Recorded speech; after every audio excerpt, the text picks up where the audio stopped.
They didn't just trade cattle or gold out here. They traded souls.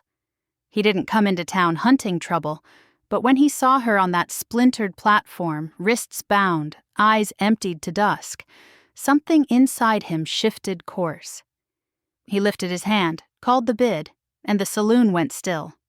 When it was done, she looked up, lips trembling, and whispered, "You paid for me.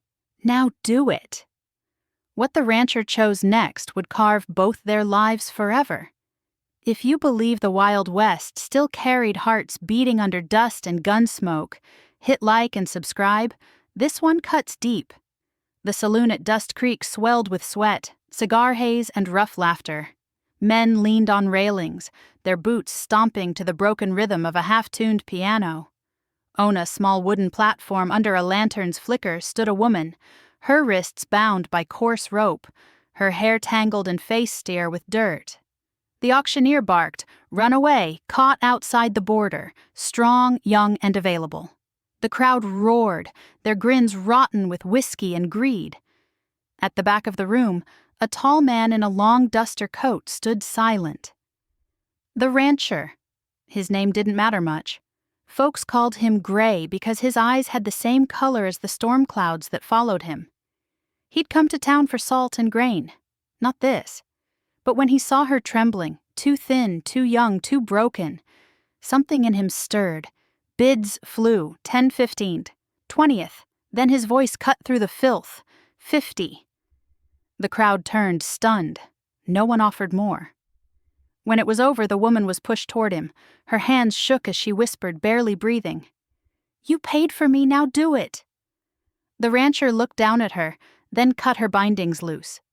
"You're free," he said. She blinked, confused. Hope didn't come easy in Dust Creek, but the rancher was already walking out, and she followed barefoot in the dust. Her name was Ada. She told him that later by the campfire, voice soft as the dying wind, the rancher rode ahead, his horse dragging 2 saddlebags and silence behind. When they reached his land, a lonely spread of cracked earth and wind-bent fences. He gave her food, water, and his bed, but she didn't sleep. She flinched every time the wind rattled the windows. "You think I'll hurt you?" he asked. She stared into the fire. "Men don't pay to be kind." He didn't answer, but something burned in his chest. Anger not at her, but at the world that made her believe that. Days turned to weeks. Ada kept her distance, helping in silence. But one night, thunder rolled through the valley and she broke. She screamed, not in fear but memory. They burned it. She cried my home. My brother, he was still inside. The rancher froze. Who did this? She met his eyes through tears. The mine men said, "My brother stole gold that wasn't his." Harlan Tate ordered it. He knew that name. Tate ran Dust Creek like the devil ran hell. The rancher stared into the fire. The shadows danced across his jaw as he said, "Then I reckon it's time someone made him pay." The next morning he saddled his horse. Aya tried to stop him, her voice shaking. "If you go, they'll kill you." He adjusted his hat. "Then I'll make sure they bleed first." Dust Creek woke to gunfire. The saloon doors flew open as the rancher stepped through the smoke, revolver steady. Harlan Tate stood by the counter, whiskey in hand, Ada's burned shawl hanging over his chair. "Well, if it ain't Gray," Tate sneered. "Come to buy another life." The rancher's voice was calm. "No, I came to take one back." The room went still. Then the gunfire roared. 3 shots, 2 screams, a crash of glass and blood. When the smoke settled, Tate was on the floor clutching his chest. The rancher's shoulder bled, but his aim had been true. He walked out into the sunlight, jaw clenched, eyes hard. Dust Creek had lost its master, and for the first time, the town felt air that didn't reek of fear. When he rode home at dusk, Ada ran toward him, tears streaking her face. "You did it," she whispered. He shook his head. "No, Ada, I just pulled the trigger." She trembled, But this time not in fear, in release. Weeks passed. The land healed, and so did they. Ada worked beside him, planting, mending, learning to breathe again.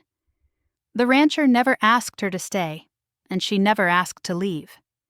It was as if both knew they'd already crossed that line. Not with words, but with quiet understanding. Every morning the sky bled orange over the horizon, and she'd bring him coffee by the fence. Sometimes they spoke, sometimes they didn't. But even silence between them carried more warmth than all the words the world had denied them. One evening, as the sun melted into gold across the valley, Ada stood beside him, watching the cattle drift like shadows. "Why did you do it?" she asked quietly. "You didn't even know me." He looked toward the hills. "Because some things ain't meant to be bought. Freedom's one of them. And maybe I saw in you what I'd lost in myself." Ada's eyes shimmered. "I thought freedom was just the space between cages." He smiled faintly. "Maybe it is, but it's what you do in that space that makes it mean something." The wind swept softly through the tall grass, carrying their words into the dying light. That night, Ada left her small room and walked out onto the porch. The moonlight touched her skin like silver dust. She looked out at the open fields, the same land where she once thought she'd be buried, and felt her heartbeat steady, strong, alive. Inside, the rancher sat by the dying fire, had in his hands. When she stepped in, he didn't speak. She just sat beside him, close enough for their shoulders to touch. For the first time, she didn't tremble. "Thank you," she whispered. He looked up. "For what?" "For not asking anything from me except to live." The rancher nodded slowly, his voice low as a prayer. "That's all I ever wanted." The flames cracked softly, painting the room in golden shadow. The night was calm, the kind of calm that felt earned, and maybe that was the truest freedom. Not the escape, but the peace after it. Two souls scared by the same cruel world, now bound not by chains or debt, but by choice. Out there beyond the fence, the wild called to them. But for the first time, neither answered, because what they had found was rarer than gold and quieter than any gunshot. A home carved from hurt and held together by a love that never needed words. And in that quiet proof, the West felt a shade less cruel than its legends would have you believe. If this ending stirred something in you, if it reminded you that kindness can outlast cruelty, hit like and subscribe for more tales that ride straight through the heart. Out here, where dust settles on everything except memory, every scar carries a story, and we aim to tell them.